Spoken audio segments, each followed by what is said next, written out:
Student, आज का हमारा टॉपिक क्या है? आज का हमारा चैप्टर है लाइट। तो लाइट में रिफ्लेक्शन और रिफ्रैक्शन टॉपिक आप पढ़ोगे। तो सबसे पहले हम बात करते हैं लाइट की, फिर हम रिफ्लेक्शन और रिफ्रैक्शन पे हैं। तो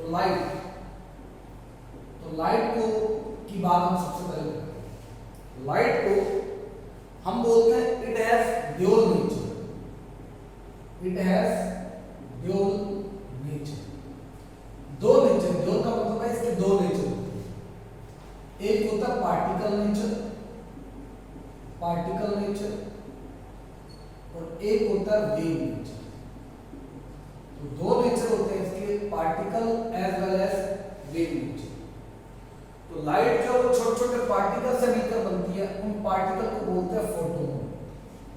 तो लाइट जो है वो छोटे छोटे पार्टिकल से मिलकर बनती है, उन पार्टिकल को आप फोटोन बोलते हैं। इसी तरह से लाइट जब ये पार्टिकल्स की वाइब्रेशन होती है, तो पार्टिकल क्या करते हैं, अपने पोजीशन से इस तरह से वाइब्रेट करते हैं। तो पार्टिकल की वाइब्रेशन से बनती है वेव। तो इस तरह से ये वेव बन जाती है, ये पार्टिकल की वाइब्रेशन से बनती है। अब इस लाइट वेव को बोलते हैं electromagnetic wave. Electromagnetic wave. Electromagnetic का मतलब, इलेक्ट्रो मतलब इलेक्ट्रिसिटी, मैग्नेटिक मतलब मैग्नेटिक फील्ड। मैग्नेटिक फील्ड यानी जो वेव एसोसिएट है विद इलेक्ट्रिसिटी का मतलब आप इलेक्ट्रिक फील्ड भी लिख सकते हैं। इसमें इलेक्ट्रिक फील्ड भी लिख सकते हैं। तो जो वेव इलेक्ट्रिक फील्ड और मैग्नेटिक फील्ड दोनों से एसोसिएट होती है, उसको इलेक्ट्रोमैग्नेटिक वेव। इस तरह से आप लिखा सकते हैं। तो ये समझ लीजिए, अगर ये आपके पास इलेक्ट्रिक फील्ड E है और ये मैग्नेटिक फील्ड B, तो ये दोनों से एसोसिएट है, इसको बोलते हैं इलेक्ट्रोमैग्नेटिक वेव। अब इस इलेक्ट्रोमैग्नेटिक वेव को आप ट्रांसवर्सल नेचर की कहते हैं। Transversal nature. ट्रांसवर्सल नेचर का मतलब होता है जिसको चलने के लिए कोई मीडियम की जरूरत नहीं। तो do not require any medium for its propagation। तो इसको चलने के लिए कोई मीडियम की जरूरत नहीं पड़ती, इसलिए इसको बोलते हैं ट्रांसवर्सल नेचर। तो ये जो लाइट वेव है ये आपको अर्थ पे भी मिलेगी और मून पे भी मिलेगी। हालांकि मून पे एटमॉस्फेयर नहीं है, एयर नहीं है, तो वहां साउंड वेव ट्रैवल नहीं कर सकती, लेकिन लाइट वेव ट्रैवल कर सकते हैं, क्योंकि लाइट वेव को चलने के लिए किसी मीडियम की जरूरत नहीं पड़ती, इसलिए ये आपको कहीं भी मिल जाती है। और जो स्पीड ऑफ लाइट की बात करते हैं, speed of light in vacuum, तो वैक्यूम में जो स्पीड ऑफ लाइट होती है वो होती है 3 × 10⁸ मीटर पर सेकंड। तो सबसे ज्यादा स्पीड जो लाइट की कम होती है 3 × 10⁸ मीटर पर सेकंड वैक्यूम में। लाइट जो है आगे इसको सब डिवाइड किया जाता है 3 टाइप्स के रेडिएशन। पहली होती है यूवी। यूवी मतलब अल्ट्रावायलेट रेडिएशन। सेकंड होती है विजिबल। थर्ड होती है इंफ्रारेड। तो 3 टाइप के रेडिएशन है, अल्ट्रावायलेट, विजिबल और इंफ्रारेड। इसकी जो वेवलेंथ होती है जब ये आपके पास एक वेव पार्टिकल जो है वाइब्रेट करते हैं, तो एक वेव जब कंप्लीट होती है तो जो लीनियर डिस्टेंस ट्रेवल होता है इसको वेवलेंथ बोलते हैं, लैम्डा से डिनोट करते हैं।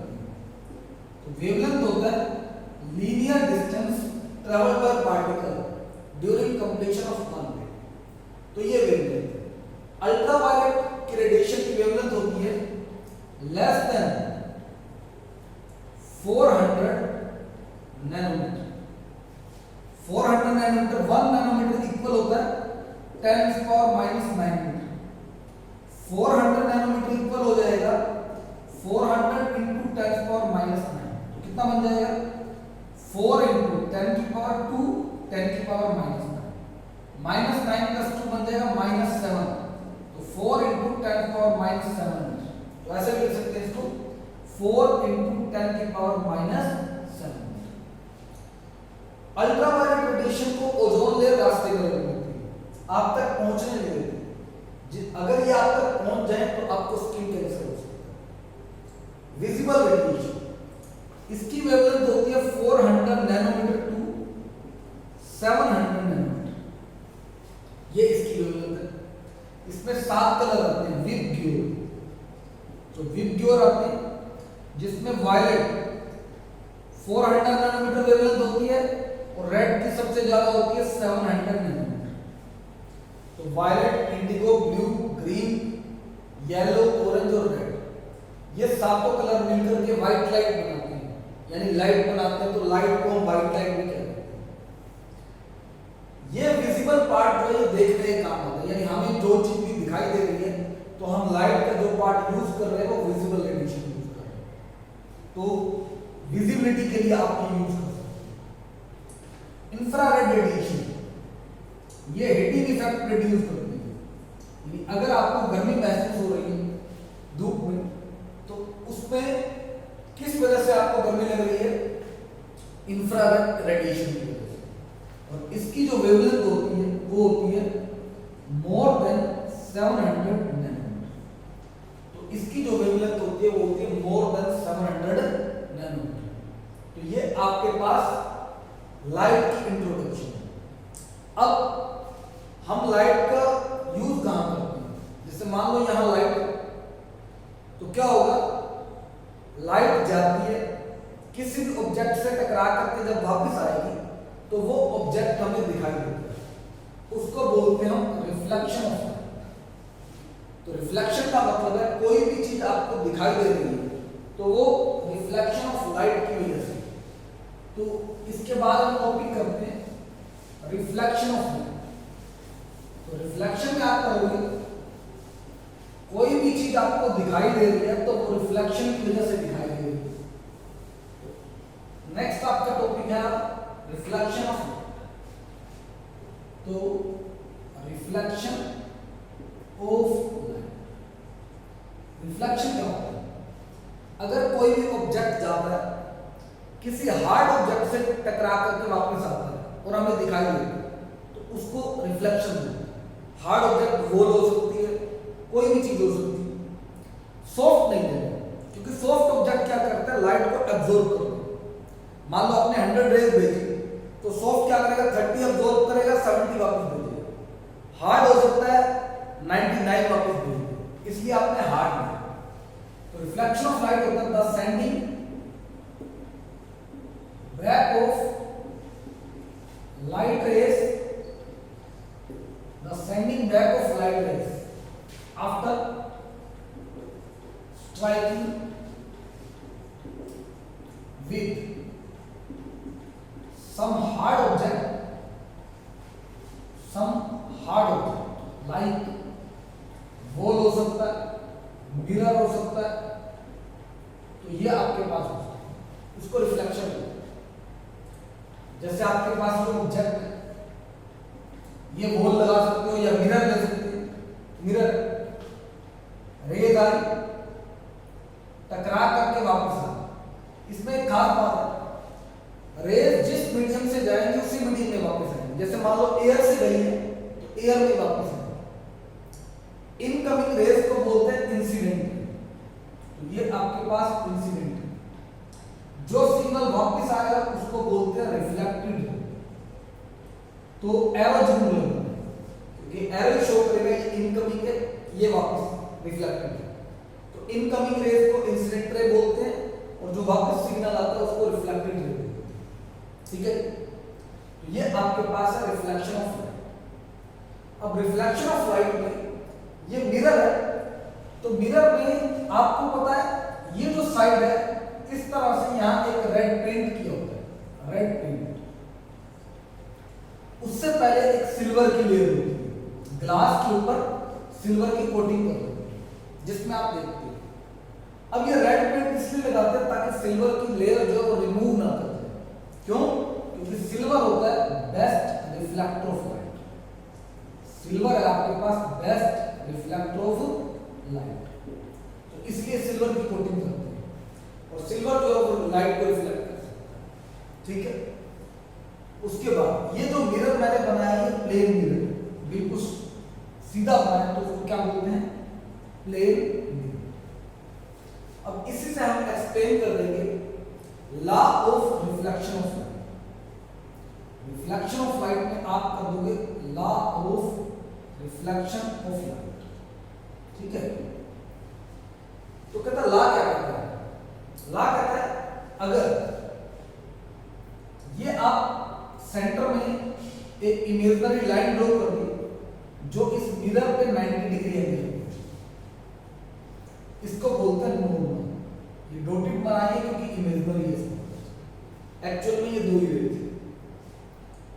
तो ये कहता है नॉर्मल और इंसिडेंट रे में जो एंगल होता है उसको बोलते हैं angle of incidence I. Normal और इंसिडेंट रे में जो एंगल है उसको एंगल ऑफ इंसिडेंस बोलते हैं। तो एंगल आई है एंगल ऑफ इंसिडेंस। नॉर्मल और रिफ्लेक्टेड रे में जो एंगल है वो एंगल आर है, इसको बोलते हैं एंगल ऑफ रिफ्लेक्शन।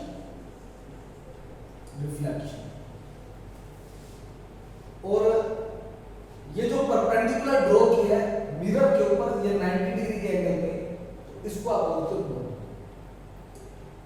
जहां ये सारी रे आ रही है इस पॉइंट को बोलते हैं point of incidence. Point of incidence यानी ये इंसिडेंट रे भी यही आएगी, रिफ्लेक्टेड भी यहां से, नॉर्मल भी यहां से। तो लॉ ऑफ रिफ्लेक्शन में फर्स्ट लॉ कहता है incident ray, normal and reflected रे all lie in the same plane, all lie in same plane. Incident ray, normal and refracted ray all lie in the same plane. इसका मतलब है ये जो आपका प्लेन है ये वाला जिसमें ये x एक्सिस है, y एक्सिस है, इसको बोलते हैं प्लेन ऑफ इंसिडेंस। नीचे वाले को बोलते हैं प्लेन ऑफ रिफ्लेक्शन। बीच में नॉर्मल कॉमन, तीनों का एक ही पॉइंट है, पॉइंट ऑफ इंसिडेंस। तो इसको आप इस तरह से करते हो incident ray, normal and reflected ray all lie in the same plane. यानी इस प्लेन और इस प्लेन के बीच में नॉर्मल कॉमन है, तो हम कहते हैं तीनों एक ही प्लेन में है। ये यूं कह सकते हैं तीनों का एक ही पॉइंट ऑफ इंसिडेंट। सेकंड कहता है angle I should be equal to angle R. I और आर दोनों इक्वल होना चाहिए। अगर ये एंगल 30 डिग्री है तो ये भी कितना होना चाहिए। अब आपका इसमें कई बार न्यूमेरिकल दे देते हैं, न्यूमेरिकल में ये कह देता है, न्यूमेरिकल में जैसे क्वेश्चन दे दिया incident ray makes an angle of 30 degree with the surface of plane. Calculate angle R, ये कैलकुलेट करो। अब वो कहता सरफेस के साथ 30 है, यानी ये एंगल 30 है, अब पूरा 90 है, ये 30 है, तो ये कितना हो जाएगा आई हो जाएगा 60, 90 माइनस 30, आर भी कितना हो जाएगा 60। तो आई और आर दोनों इक्वल हो जाएंगे 60 60। ये है आपके पास law of reflection of light. उसके बाद